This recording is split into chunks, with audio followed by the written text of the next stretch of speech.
Hello friends, मैं आपका welcome करती हूँ अपने यूट्यूब चैनल पर। और आपका बहुत बहुत स्वागत है मेरे चैनल पर। आज का जो हमारा टॉपिक है वो है 1857 का विद्रोह। हालांकि इस विद्रोह को तो हमने कई बार अपने 6th-7th क्लास में 8th क्लास की बुक में पढ़ा है। ये भी 8th क्लास की बुक का ही एक चैप्टर है। बेसिकली हम जो क्लासेस कर रहे हैं वो सीटेट पेपर नंबर 2 के लिए है और हम सारी ही चीज़ों को बहुत अच्छे से और डिटेल में कवर कर रहे हैं। देखिए, सीटेट के अलावा अभी और एक्स्ट्रा चीज़ें इन्वॉल्व नहीं की जा रही हैं। जैसे अदर जगहों पर हम देखते हैं कि एक्स्ट्रा भी पढ़ा दिया जाता है, ऐसा नहीं है। एक्चुअली सीटेट का जो सिलेबस है ना, वो अपने आप में ऑलरेडी बहुत वास्ट सिलेबस है और क्वेश्चन बहुत डीप से पूछे जाते हैं। इसीलिए मेरा सबसे ज़्यादा मोटिव यही रहता है कि मैं स्टूडेंट्स को ऐसी चीज़ें दूं जो एटलीस्ट उनके लिए बहुत हेल्पफुल हो। तो इसलिए बहुत ज़्यादा स्टडी करने के बाद इस तरह से नोट्स बन पाते हैं जो आपके सामने रखे जाते हैं। तो अगर आप इन नोट्स को 2 या 3 बार पढ़ेंगे तो पढ़ने के बाद ऑटोमेटिकली आपको ये चीज़ें लर्न हो जाएंगी। तो अगर आपको मेरा ये वीडियो अच्छा लगता है तो प्लीज़ आप इसे लाइक शेयर ज़रूर करें और इसे सब्सक्राइब ज़रूर करें। चैनल को सब्सक्राइब ज़रूर करें ताकि जितनी भी नई वीडियोस हैं वो आप तक आसानी से पहुंच सके। चलिए शुरू करते हैं 1857 का विद्रोह।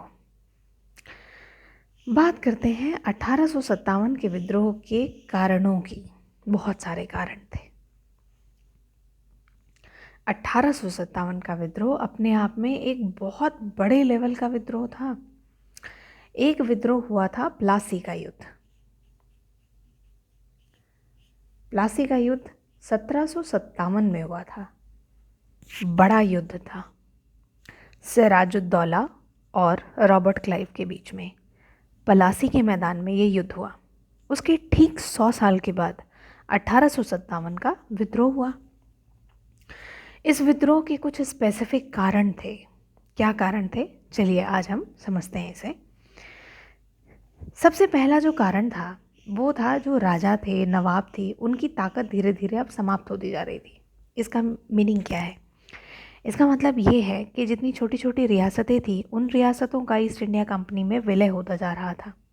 ईस्ट इंडिया कंपनी अपनी नई नई पॉलिसीज़ ला रही थी, जैसे सहायक संधि, सहायक सेनाओं को रखना, विलय नीति और जनजातीय समुदायों के साथ परेशानियाँ, राजस्व इकट्ठा करने से संबंधित। सबसे ज़्यादा जो उनका फोकस था राजस्व इकट्ठा करने से संबंधित था, जैसे स्थायी बंदोबस्त, महलवाड़ी, रैयतवाड़ी, ये सब फ्लॉप हो चुके थे। लोगों के अंदर, जनता के अंदर बहुत ज़्यादा रोष बढ़ता जा रहा था। जितने राजा महाराजा थे उनकी रियासतें उनके हाथ से जा रही थी। तो ये कारण था सबसे ज़्यादा कारण राजाओं के इन्वॉल्वमेंट का था, क्योंकि उनकी ताकतें ख़त्म होती जा रही थी। दूसरा था रेजिडेंट तैनाती। रेजिडेंट तैनाती अगर आप पहले की वीडियोस देखेंगे तो आपको पता लगेगा।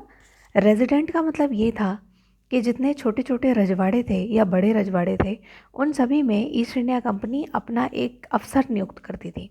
ये अफसर राजाओं को सलाह देते थे, लेकिन धीरे धीरे क्या होने लगा, ये अफसर राजाओं को सलाह देने के बजाय जो प्रशासनिक मामले थे उसमें सबसे ज़्यादा इंटरफेयर करने लगे। और जैसे ही इनका इंटरप्शन बढ़ने लगा तो राजाओं ने इनका अपोज करना शुरू किया, इनके अगेंस्ट जाने लगे। और जैसे ही राजा वर्ग इनके अगेंस्ट जाने लग जाते थे, ईस्ट इंडिया कंपनी इन पर हावी हो जाती थी। यानी प्रशासनिक चीज़ों से संबंधित जानकारियाँ, राजाओं की स्थिति क्या है, एक्चुअल उनकी स्थिति क्या है, इनसे संबंधित जानकारियाँ, ये सारी की सारी जानकारियाँ रेजिडेंट के माध्यम से ईस्ट इंडिया कंपनी को मिलती रहती थी, ताकि वो अपनी स्थिति उस राजा के प्रति मजबूत बना सकें। दूसरा था स्थानीय शासन। जो स्थानीय शासन था वो बिल्कुल समाप्त हो गया था। स्थानीय शासन के समाप्त होने का अर्थ क्या है? गांव के मुखिया, ज़मींदार, ये जो स्थानीय प्रशासन था जो बिल्कुल गांव की इकाई से जुड़ा हुआ था वो बिल्कुल ख़त्म होता जा रहा था, क्योंकि गांव में ज़मींदारों का, साहूकारों का, इन सब का आधिपत्य धीरे धीरे कम होता जा रहा था। इनकी शक्तियाँ ख़त्म होती जा रही थी। कई बार स्थायी बंदोबस्त व्यवस्था के द्वारा, कई बार महलवाड़ी व्यवस्था के द्वारा, कई बार रैयतवाड़ी व्यवस्था के द्वारा, और भी विभिन्न व्यवस्थाओं के द्वारा। इतना ही नहीं, बाज़ारों पर भी धीरे धीरे ईस्ट इंडिया कंपनी अपना लगातार कब्जा बनाए हुए थी। तो हम यहाँ देखते हैं कि स्थानीय शासन भी समाप्त होता जा रहा था, राजस्व वसूली का अधिकार खत्म होता जा रहा था। जो राजस्व वसूली का अधिकार था वो खत्म होता जा रहा था। अब राजा नहीं है तो राजस्व वसूली भी नहीं होगी। ऑब्वियसली ये राजस्व वसूली ईस्ट इंडिया कंपनी के हाथों में आ जाएगी, क्योंकि ईस्ट इंडिया कंपनी अब नवाब है। बंगाल की दीवानी उसे प्राप्त हुई, तब से उसने खुद को नवाब कहना शुरू कर दिया था। तो राजस्व वसूली का अधिकार भी समाप्त होता गया, और साथ ही साथ रियासतों के जो दत्तक पुत्र थे, उन्होंने जो आवेदन दिए वो सारे ठुकरा दिए गए। दत्तक पुत्र का मतलब, अगर किसी राजा का कोई बेटा नहीं है तो वो लोग अपनी दूसरे की संतान को वो गोद ले लेते थे, तो उनको दत्तक पुत्र माना जाता था।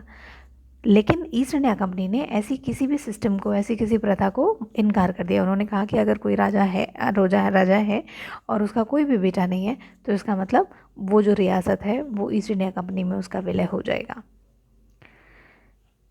ये कुछ आवेदन किसके द्वारा दिए गए थे? रानी लक्ष्मीबाई के द्वारा।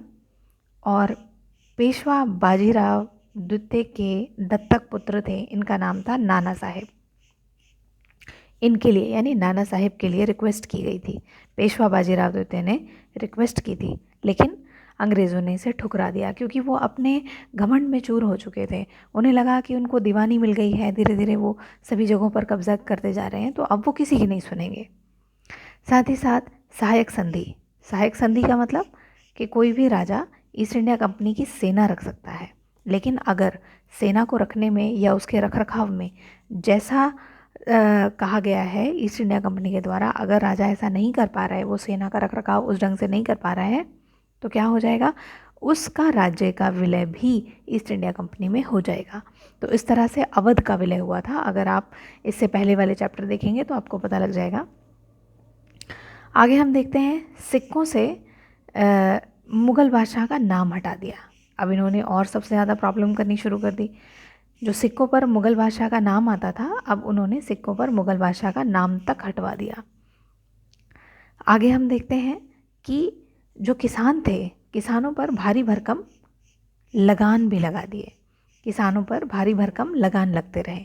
जैसे कई बार उन पर दबाव डाला जाता था कि वो पर्टिकुलर नील उगाएं किसी जगह पर। किन्हीं से कहा जाता था आप पटसन उगाओ, किसी से कहा जाता था कि इस एरिया में चाय उगाई जाएगी या कपास उगाई जाएगी। तो कहीं ना कहीं जो उगाही हो रही है, जो उपज बनाई जा रही है, जो उपज उगाई जा रही है, वो भी अंग्रेज़ों के माध्यम से हो रही है, और किसानों के ऊपर उसका भारी भरकम कर है, टैक्स है, लगान है, किसी न किसी माध्यम से, या तो उपज के माध्यम से, या वसूली के माध्यम से, या नकद माध्यम से। तो कहीं ना कहीं किसानों के ऊपर इसका बोझ बढ़ता ही जा रहा है। धीरे धीरे अंग्रेज़ जो थे वो रीति रिवाज में भी इंटरफेयर करने लगे। रीति रिवाज में इंटरफेयर करने का मतलब, जैसे यहाँ के बहुत सारे गवर्नर जनरल आए, तो गवर्नर जनरल उन्होंने देखा कि भारत में कुछ अजीब किस्म के रीति रिवाज हैं। जैसे अगर स्त्रियाँ हैं और उनका पति अगर नहीं है तो उन्हें सती कर दिया जाता था।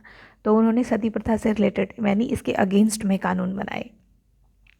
साथ ही साथ उन्होंने जो विधवा विवाह थे, विधवा विवाह से भी संबंधित कानून बना दिए। उन्हें लगा कि भारतीयों के जो कानून हैं वो बहुत अजीब ढंग के हैं, तो वो खुद को सभ्य मानते थे, इसलिए वो सभ्यता से संबंधित उन्होंने कानून बनाए। अब भारतीय परंपरा में अगर किसी का हस्तक्षेप हो रहा है तो लोग उसे बर्दाश्त नहीं कर पा रहे थे। तो यहाँ पर रीति रिवाज में भी लगातार बदलाव आ रहे थे। जैसे सती प्रथा में बदलाव, सती प्रथा संबंधी कानून और विधवा विवाह संबंधी कानून, ये जो कानून थे ये सबसे ज़्यादा इन्होंने प्रॉब्लम क्रिएट की अंग्रेज़ों के विरुद्ध, क्योंकि अंग्रेज़ों ने इस पर कानून बनाने शुरू कर दिए थे। अच्छा, सिक्कों से जो मुग़ल बादशाह का नाम हटवा दिया गया था, ये हटवाया गया था गवर्नर जनरल कैनिंग के समय में। कैनिंग के समय में, और कैनिंग ने ही ये भी कहा कि जो बहादुर शाह ज़फ़र हैं, जो उस समय के आखिरी मुग़ल सम्राट थे, तो बहादुर शाह ज़फ़र जो हैं वही आखिरी सम्राट होंगे। उनके जो 3 पुत्र हैं उनमें से अब कोई भी सम्राट नहीं होगा, वो सब राजकुमार माने जाएंगे। जो आखिरी बहादुर शाह हैं, बहादुर शाह ज़फ़र ही आखिरी मुग़ल सम्राट होंगे। ये तो कुछ बहुत बड़ी समस्याएं थी जो लोगों को बिल्कुल डाइजेस्ट नहीं हो रही थी। लोग इसके बिल्कुल बिल्कुल अगेंस्ट थे। वो चाहते ही नहीं थे कि अंग्रेज़ अपनी इतनी ज़्यादा मनमानी करे। अब एक और जो पक्ष था, जो एक और डायमेंशन था जो रह गया था, वो था सेना। अंग्रेज़ जो अधिकारी होते थे वो सेनाएं यूरोप से तो ला नहीं पाते थे, इतनी बड़ी मात्रा में यूरोप से सेनाएं तो नहीं आ पाती थी। तो जितनी सेनाएं थी वो यहीं की सेनाएं यहीं पर इस्तेमाल की जाती थी। यहीं के लोगों को यानी भारतीय किसानों को ही सेना में भर्ती किया जाता था और उनसे लड़ाइयाँ लड़ी जाती थी, जीती जाती थी। लेकिन सेनाओं की भावनाओं को भी ठेस पहुंचाने वाले काम अंग्रेज़ों ने करने शुरू कर दिए। धार्मिक भावना का मतलब, जैसे उस समय समंदर पार जाना, जो भारतीय थे वो मानते थे कि समंदर पार जाने से उनका जो धर्म है वो ख़त्म हो जाएगा, धर्म भ्रष्ट हो जाएगा। लेकिन उसके बावजूद भी अंग्रेज़ों ने बहुत सारे कानून पास किए और ये कहा कि मतलब उनका बाहर जाना अनिवार्य कर दिया, नहीं तो उन्हें नौकरी से हाथ धोना पड़ेगा, उनको सज़ा काटनी पड़ सकती है। तो इसलिए उन्हें मतलब नदी समंदर से पार जाना अनिवार्य कर दिया गया। ऐसे बहुत सारे उन्होंने कानून बनाए। अंग्रेज़ यही करते थे, कानून बनवाते थे, सिग्नेचर करते थे, सारी चीज़ें उनकी लिखित में होती थी। और एक सबसे बड़ी जो बात थी धार्मिक भावना पर ठेस, वो था चर्बी लगे कारतूस। चर्बी लगे कारतूस यानी किसी ने ये बात भड़काई कि जो नए नए जो कारतूस आए हैं, जो गन आई हैं, और उन गन में जो कारतूस भरे जाते हैं उन कारतूस के ऊपर चर्बी लगी होती है, गाय और सूअर की चर्बी लगी होती है। तो कहीं ना कहीं ये धर्म के साथ बहुत बड़ा खिलवाड़ था। लोग इस बात को तो बिल्कुल डाइजेस्ट करने को तैयार नहीं थे कि वो अपने धर्म के विपरीत चले जाएं, क्योंकि धर्म जो था वो सब कुछ था और अपने धर्म के विपरीत जाना ये बिल्कुल अगेंस्ट बातें थी। वो इसको डाइजेस्ट नहीं कर पा रहे थे। इसी दौरान हम देखते हैं कि जब 1824 में समंदर पार जाने वाली बात हुई, 1824 की ये बात है कि बर्मा में एक लड़ाई थी, तो बर्मा भेजा जा रहा था सेनाओं को। तो सेनाओं ने बर्मा जाने से मना कर दिया। तो अंग्रेज़ों ने क्या किया, अंग्रेज़ों ने फिर से एक नया कानून बना दिया और ये जो कानून था ये 1856 में बनाया गया। एक और नया कानून बना दिया और इस कानून में कहा कि अगर कोई भी सेना में नौकरी करेगा तो उसे बाहर जाना ही जाना पड़ेगा। अब यहाँ पर मतलब जो सिपाही थे, भारतीय सिपाही, उनके लिए समस्याएं ही समस्याएं क्रिएट होती जा रही थी। उन्हें समझ में नहीं आ रहा था वो इसका सल्यूशन कैसे करें। साथ ही साथ एक और प्रॉब्लम शुरू होने लगी और ये प्रॉब्लम थी लोगों को ईसाई बनाना, यानी ईसाई धर्म परिवर्तन। ईसाई धर्म परिवर्तन ये समय था तकरीबन 1830 का। अब 1830 में क्या हुआ, 1830 में जो कंपनी के ईसाई मिशनरीज थे, यानी जो ईसाई धर्म सिखाने के लिए, ईसाई धर्म का प्रचार करने के लिए भारत आए थे, उन्होंने ये कहा कि अगर कोई भी व्यक्ति जो ईसाई धर्म को अपनाएगा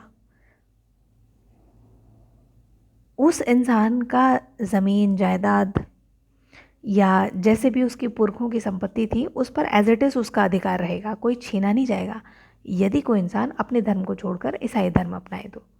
अब ये और बड़ी समस्या हो गई, यानी अब तो धर्म पर पूरा का पूरा आघात होने लगा और भारतीय ये तो बर्दाश्त ही नहीं कर सकते थे कि उनके धर्म के ऊपर कोई आघात करे।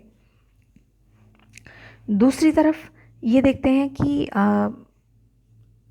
इतनी सारी चीज़ें होती रहीं, मुसीबतें बढ़ती रहीं, लेकिन जो चर्बी लगे कारतूस थे, जो चर्बी लगे कारतूस थे, उसने इस बात पर बिल्कुल अंतिम ज्वाला भड़का दी। उसने इस लड़ाई में बेहद सहयोग किया। तो हम देखते हैं कि 1850 के आसपास एक कानून बना। 1850 में एक कानून बना और कानून ये था कि ईसाई धर्म, अगर कोई ईसाई धर्म अपनाता है तो उसकी संपत्ति सुरक्षित की जाएगी। अगर कोई ईसाई धर्म अपनाता है तो उसकी संपत्ति सुरक्षित हो जाएगी, लेकिन अगर किसी के पास कोई और दूसरा धर्म है तो उसकी संपत्ति पर खतरा है। कितनी अजीब बात है। चलिए फिर देखते हैं। अब होती है विद्रोह की शुरुआत। विद्रोह की शुरुआत होती है कि क्या क्या होता है इस विद्रोह में। इस विद्रोह में बड़े लेवल पर हम क्रांति का जन्म देखते हैं। इस पर सबसे बड़ी प्रतिक्रिया रही चर्बी लगे कारतूस की, क्योंकि सेना ये नहीं जानती थी कि उसमें चर्बी लगे कारतूस हैं नहीं है, लेकिन अफवाहें इस तरीके की हो रही थी। तो साथ ही साथ कोई भी भारतीय अपने धर्म के साथ खिलवाड़ नहीं कर सकता था। इसलिए चर्बी लगे कारतूसों के कारण विद्रोह पनप गया और इस विद्रोह की शुरुआत सबसे पहले मेरठ से हुई। मेरठ से इस विद्रोह की शुरुआत हुई। इस विद्रोह में एक सिपाही थे, उनका नाम था मंगल पांडे। मंगल पांडे नाम के सिपाही थे। वो बेसिकली बैरकपुर के थे, बैरकपुर के थे। और उन्होंने अपने ही एक अफसर पर, जो अफसर उन्हें कमांड दे रहा था, जो अफसर उन्हें मतलब कुछ सिखा रहा था, कमांड दे रहा था, उस अफसर पर उन्होंने हमला कर दिया और इसी हमले के कारण मंगल पांडे को फांसी की सज़ा दे दी गई। इसी हमले के कारण मंगल पांडे को फांसी की सज़ा दे दी गई। और कई बार ऐसा होता है, ये क्वेश्चन पूछ भी लिया जाता है कि मंगल पांडे को जो फांसी की सज़ा थी वो 29 मार्च 1857 को दी गई। ये क्वेश्चन पूछा जा सकता है, इसलिए मैंने यहाँ लिख दिया है। उनको जो फांसी की सज़ा थी वो 29 मार्च 1857 को हुई। इसके बाद क्या हुआ? अन्य सिपाहियों ने क्या अपने हाथों को रोक लिया? नहीं। अन्य सिपाहियों ने फौज का अभ्यास करने से मना कर दिया। नए नए कारतूसों के साथ जो फौज का अभ्यास होना था उनसे मना कर दिया। उन्होंने कहा कि हम फौज का अभ्यास नहीं करेंगे और सिपाहियों ने विद्रोह भड़का दिया। और विद्रोह के बाद क्या हुआ? विद्रोह भड़क गए। इस विद्रोह में बहुत सारे अंग्रेज़ों ने कानून पास किए। कानूनों में जो सिपाही इस बात को नहीं मान रहे थे कि उन्हें तैयारी करनी है, युद्ध का अभ्यास करना है, उन्हें 10-10 साल की सज़ा दे दी गई और किन्हीं लोगों को नौकरियों से निकाल दिया गया। लेकिन फिर भी ये विद्रोह नहीं दबा, बड़े लेवल पर विद्रोह हुआ। और जो फिरंगी थे, फिरंगी मतलब बाहरी, विदेशी, जो विदेशी लोग थे, उन सभी विदेशी लोगों के अगेंस्ट सैनिकों ने, यानी सैनिकों ने उनके अगेंस्ट काम करना शुरू कर दिया। सैनिक एकजुट हो गए। तो जिन लोगों को सज़ा हुई थी, जिन लोगों को 10-10 साल की सज़ा हुई थी, जितने सैनिक इकट्ठे हो गए थे, वो सारे इकट्ठे होकर सबसे पहले वो गए उस जेल में जिस जेल में इन कैदियों को, मतलब इन सेना को कैदी बना के रखा हुआ था। उस जेल में गए और उस जेल में जाने के बाद वहाँ से इन सिपाहियों को छुड़ा लिया। और वहाँ से इन सिपाहियों को छुड़ाने के बाद, क्योंकि ये जो सेना है, इस सेना का कोई निर्देश देने वाला नहीं है, ये सेना अलग थलग है। तो अगर सेना को कोई निर्देश नहीं देगा, उसके ऊपर कोई नेता नहीं होगा, तो ऑब्वियसली सेना जो है वो बिखर जाएगी। तो सभी सेना ने, जो सेना जो जेल से छूटी हुई थी, जो यहाँ की सेना थी, मेरठ की जो सेना थी, उन सभी सेना ने इकट्ठे होकर आगे की तरफ कूच किया। आगे की तरफ कूच करने का मतलब वो लोग दिल्ली की तरफ बढ़े। क्यों बढ़े दिल्ली की तरफ? क्योंकि दिल्ली में उस समय बहादुर शाह जफ़र थे, जो उस समय के मुग़ल सम्राट थे। तो उन्होंने दिल्ली की तरफ अपना कूच किया, यानी जो सिपाही थे वो दिल्ली की तरफ बढ़ निकले। रास्ते में दिल्ली में भी कुछ पुलिस थे, कुछ पुलिस व्यवस्था थी, सेना व्यवस्था थी। उन सभी सेना व्यवस्था को जब उनके आने की खबर मिली, यानी दिल्ली की जब आर्मी को उनके आने की खबर मिली, तो उन आर्मी ने भी अंग्रेज़ सिपाहियों के साथ विद्रोह क्रिएट कर दिया। उन्होंने भी अंग्रेज़ों के साथ विद्रोह क्रिएट किया, अंग्रेज़ों को नुकसान पहुंचाया और सभी सिपाहियों ने इकट्ठा होकर दिल्ली में भी विद्रोह कर दिया। अभी विद्रोह मेरठ में था, मेरठ से आगे बढ़ा, दिल्ली की तरफ बढ़ गया। और ये जितनी भी सिपाही थे, ये सारे के सारे सिपाही लाल किला, दिल्ली का जो लाल किला है, वहाँ पर इकट्ठे हो गए। और ये सारे विजयी सिपाही थे, भाई इतना बड़ा काम करके आए थे। और ये सारे के सारे सिपाही जो थे वो लाल किला पहुँच गए और लाल किले के दरवाजे पर पहुँच गए और उन्होंने इच्छा जाहिर की कि वो बहादुर शाह नेता को अपना, मतलब बहादुर शाह जफ़र को अपना नेता बनाना चाहते हैं, यानी वो किसी के नेतृत्व में लड़ाई करना चाहते हैं। बहादुर शाह जफ़र इसके लिए तैयार नहीं थे, लेकिन जब सेनाओं ने आश्वासन दिया कि हम आपके साथ हैं, तो बहादुर शाह जफ़र इस बात को मान गए। और मानने के बाद उन्होंने ये घोषणा कर दी, मतलब वो नेता के तौर पर बने रहने के लिए वो सहमत हो गए।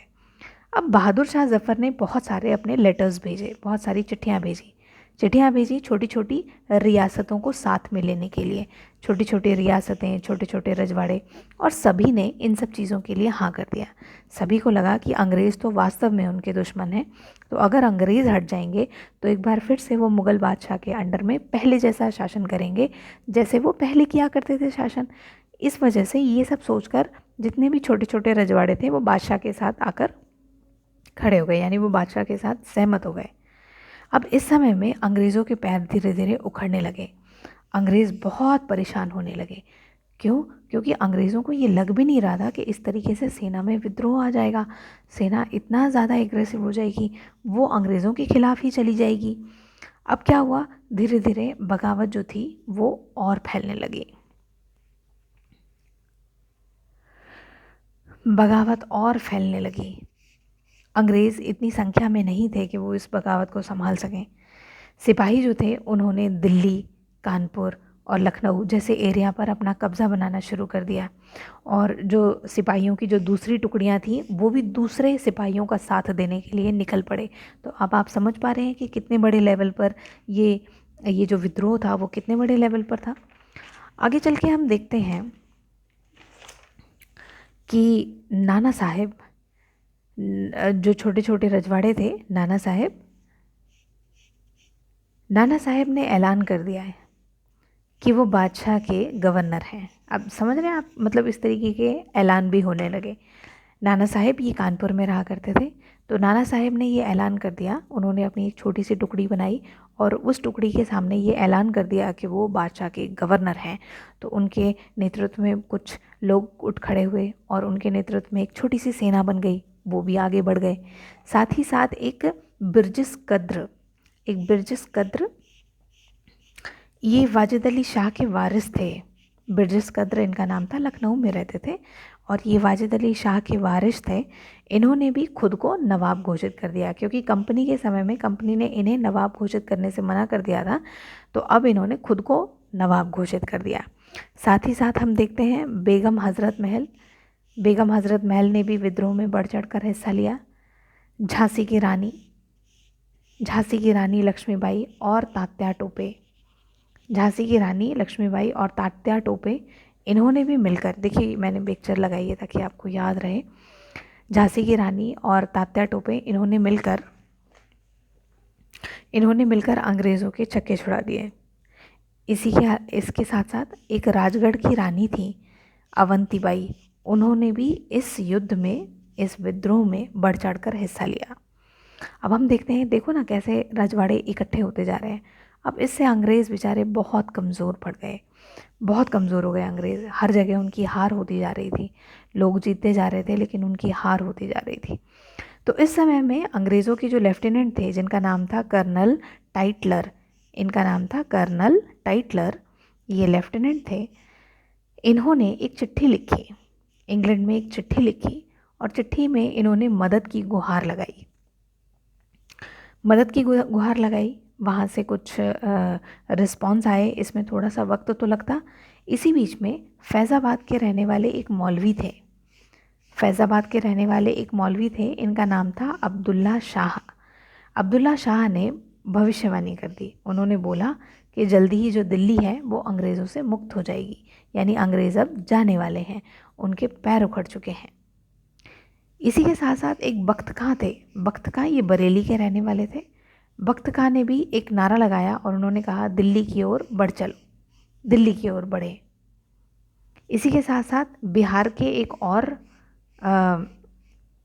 वीर थे जिनका नाम था कुंवर सिंह ने भी सिपाहियों का साथ दिया, मतलब इन्होंने भी इस विद्रोह में सिपाहियों का साथ दिया। तो इस तरीके के कुछ लोग थे जो लगातार सेना का साथ दे रहे थे। तो आप समझ पा रहे हैं कि कितने बड़े लेवल का ये विद्रोह था। अब क्या हुआ,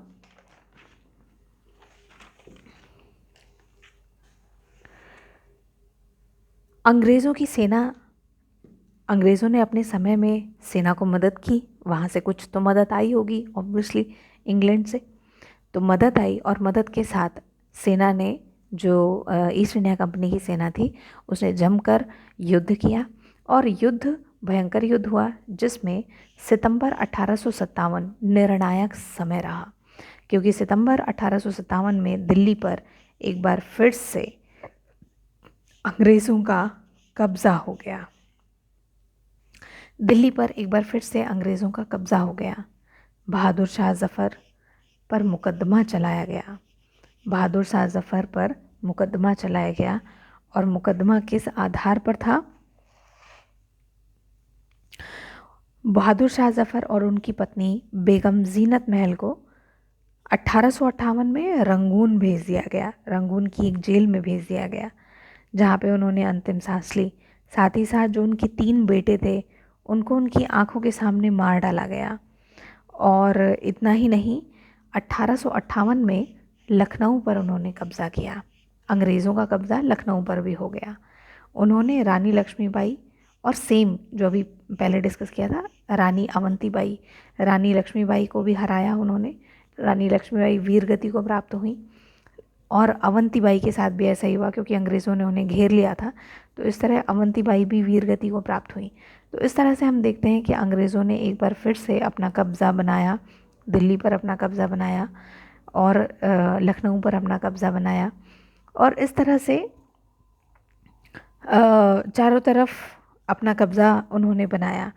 तो हम देखते हैं कि अंग्रेज़ों को सफलता मिली यहाँ पर और सफलता मिलने के बाद उन्होंने बहुत सारे देशद्रोहियों पर, राजाओं पर मुकदमे चलाए, बहुत सारे लोगों को फांसी पर लटका दिया और मतलब बहुत निमम्रता से उन्होंने इस विद्रोह को दबाया। लेकिन इस विद्रोह के बाद एक बहुत बड़ा बदलाव आया। बदलाव क्या था कि अब ईस्ट इंडिया कंपनी का शासन समाप्त कर दिया गया। अब ईस्ट इंडिया कंपनी के शासन के बाद अब शासन डायरेक्ट महारानी का शासन यहाँ पर लागू हो गया। भारत में महारानी का शासन लागू हो गया और महारानी के शासन के साथ ब्रिटिश का जो मंत्रिमंडल था, यानी इंग्लैंड में जो ब्रिटिश मंत्रिमंडल था, उस मंत्रिमंडल का एक सदस्य भारत मंत्री के तौर पर भारत में नियुक्त किया गया और इस मंत्री को सलाह देने के लिए इंडिया काउंसिल का गठन किया गया। इस मंत्री को सलाह देने के लिए इंडिया काउंसिल का गठन किया गया। जो पहले गवर्नर जनरल का पद हुआ करता था ईस्ट इंडिया कंपनी में, उसको बदल दिया गया और उसको बदलकर उस पद को वायसराय का पद बना दिया गया। और साथ ही साथ कुछ आश्वासन भी दिए गए। यह आश्वासन किस आधार पर थे कि जितने भी शासक हैं अब उनकी संपत्ति पर कब्ज़ा नहीं किया जाएगा। शासकों की संपत्ति पर कब्ज़ा नहीं किया जाएगा, किसी पर अननेसेसरली किसी को परेशान नहीं किया जाएगा, किसी की ज़मीनें नहीं छीनी जाएंगी, किसी की पैतृक ज़मीनें नहीं छीनी जाएंगी। दूसरा, बस लोग ये मानने को राज़ी हो जाएं कि वो महारानी के शासन को एक्सेप्ट करने लग जाएं, वो ये समझने लग जाएं कि अब जो भी शासन यहाँ चलेगा वो सिर्फ महारानी का चलेगा, यानी वो महारानी का नेतृत्व करने के लिए राज़ी हो जाएं। तो शासकों की संपत्ति अब नहीं छीनी जाएगी, किसी की पैतृक संपत्ति नहीं छीनी जाएगी। साथ ही साथ सेना थी, सेना में बहुत बड़े बदलाव किए।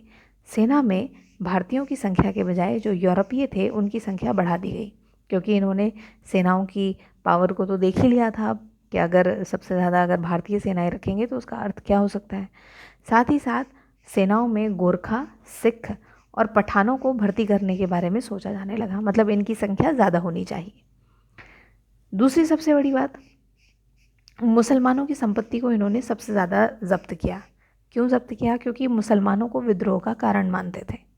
उनका ये मानना था कि अगर विद्रोह हुआ है तो उस विद्रोह का कारण कुछ और नहीं बल्कि मुसलमान हैं। इसके अलावा एक और सबसे बड़ी बात रही, एक और सबसे फेमस व्यक्ति थे, इनका नाम था सीताराम पांडे। सीताराम पांडे क्यों इतने फेमस हैं? ये बंगाल नेटिव आर्मी के सिपाही हुआ करते थे। और एक वक्त ऐसा भी आया था कि ये तो सिपाही थे और इनके सामने ही इनके बेटे को गोली मार दी गई थी। ऐसा क्यों था? क्योंकि इनका बेटा जो था वो विद्रोहियों के साथ था, मतलब वो उन लोगों के साथ था जो अंग्रेज़ों का विद्रोह करते थे। तो इनकी आंखों के सामने इनके बेटे को मार दिया गया। जब ये रिटायर हुए तो रिटायर होने के बाद इन्होंने अपने संस्मरण में एक अवधी भाषा में लेख लिखा और उस अवधी भाषा के लेख का अनुवाद किया और जब उसका अनुवाद किया तो उसका अनुवाद किया फ्रॉम सिपॉय टू सूबेदार, फ्रॉम सिपॉय टू सूबेदार, ये उस बुक का नाम था। पहले वो बुक अवधी भाषा में लिखी हुई थी, लेकिन बाद में उसे फ्रॉम सिपॉय टू सूबेदार के नाम से जाने लगा। और इसके अलावा हम यहाँ पर एक और विशेष बात की चर्चा करेंगे। एक था खुर्दा संग्राम, ये बहुत इम्पोर्टेंट है। खुर्दा संग्राम क्या था भाई? खुर्दा संग्राम ये भी बिल्कुल इस विद्रोह के जैसा ही था, 1857 के विद्रोह के जैसा ही खुर्दा संग्राम था। ये संग्राम बेसिकली 1817 में हुआ था, एक खुर्दा नामक स्थान पर हुआ था 1817 में। और ये जो घटना थी, ये घटना भी औपनिवेशिक नीतियों के खिलाफ थी, मतलब ब्रिटिशर्स की जो औपनिवेशिक नीति थी उसके बिल्कुल खिलाफ थी। एक्चुअली क्या था, ये जो खुर्दा संग्राम का जो क्षेत्र था, यानी खुर्दा जो क्षेत्र था, ये बहुत उपजाऊ क्षेत्र था। इस उपजाऊ क्षेत्र में जो इसके राजा थे, उन राजा का नाम था वीर किशोर। उन राजा का नाम था वीर किशोर। अब वीर किशोर जो राजा थे वो बेसिकली वो कहीं ना कहीं जगन्नाथ मंदिर, जो प्राचीन जगन्नाथ मंदिर था, जगन्नाथ मंदिर, इसके संचालन का काम करते थे वीर किशोर जी। तो यहाँ पर देखा कि धीरे धीरे जो अंग्रेज़ और मराठाओं के बीच में जो संघर्ष हो रहे थे, तो अंग्रेज़ों ने क्या किया कि शुरू शुरू में अंग्रेज़ वीर किशोर जी से कुछ सलाह मशवरा ले लिया करते थे, लेकिन बाद में इन्होंने वीर किशोर जी से सलाह मशवरा लेना बंद कर दिया और जगन्नाथ मंदिर का जितना भी जो भी काम था वो अपने अंडर में लेने लगे ईस्ट इंडिया कंपनी। लेकिन धीरे धीरे वीर किशोर जी ने दोबारा रिक्वेस्ट की, लेकिन अब अंग्रेज़ जो थे वो इन्हें इग्नोर करने लगे। तो जैसे जैसे अंग्रेज़ इन्हें इग्नोर करने लगे, अपना इंटरेस्ट इनमें नहीं उन्होंने दिखाना शुरू किया, साथ ही साथ जो आसपास के खुर्दा के जो किसान थे, वहाँ के जो शिल्पकार व्यापारी थे, उन सभी पर उन सभी पर अजीब ढंग से उन्होंने टैक्स लगाने शुरू किए, उन्हें परेशान करना शुरू किया। तो धीरे धीरे यहाँ के लोगों ने इकट्ठे होकर अंग्रेज़ों के विरुद्ध विद्रोह करना शुरू कर दिया। तो ये विद्रोह 1857 के विद्रोह से भी पहला विद्रोह था। तो इसलिए यहाँ पर खुर्दा संग्राम का ये जो विद्रोह है ये बहुत इम्पॉर्टेंट है इसको समझना। और बेसिकली ये विद्रोह किस वजह से हुआ, और अगेन ये विद्रोह जो था वो औपनिवेशिक नीतियों से संबंधित था। तो यहाँ पर मेरा ये जो टॉपिक है ये ख़त्म होता है। अगर आपको मेरा टॉपिक समझ में आता है तो प्लीज़ आप इसे लाइक, शेयर और सब्सक्राइब ज़रूर करें, ताकि ये इस तरीके की वीडियोज़ आपके सामने आती रहे। आगे हम इसके अलावा और भी वीडियोज़ अपलोड करेंगे। बेसिकली अब जो हमारी वीडियोज़ होंगी वो पीजीटी टीचर्स के लिए होंगी। अभी हम सीटेट की कर रहे हैं और अभी तक मेरी 18-19 जो वीडियोस हैं वो अपलोड हो चुकी हैं, आप उन पर जाकर देख सकते हैं। आप एक वीडियो को कम से कम 3 बार ज़रूर देखें, और 3 बार अगर आप इसे देखेंगे तो ये आपको लर्न हो जाएगा, ठीक है। इसके बाद हम क्वेश्चंस भी करेंगे, जो इम्पोर्टेंट क्वेश्चंस हो सकते हैं, कैसे क्वेश्चंस पुटअप होते हैं, उन सारे क्वेश्चंस को हम करेंगे। तो अगर आपको मेरी ये वीडियो अच्छी लगती है तो प्लीज़ आप इसे लाइक, शेयर और प्लीज़ सब्सक्राइब करना ना भूलें, सब्सक्राइब ज़रूर करें। और इससे मेरा भी हौसला बढ़ता है, तो प्लीज़ आप इसे सब्सक्राइब ज़रूर करें। धन्यवाद, आपका दिन शुभ रहे।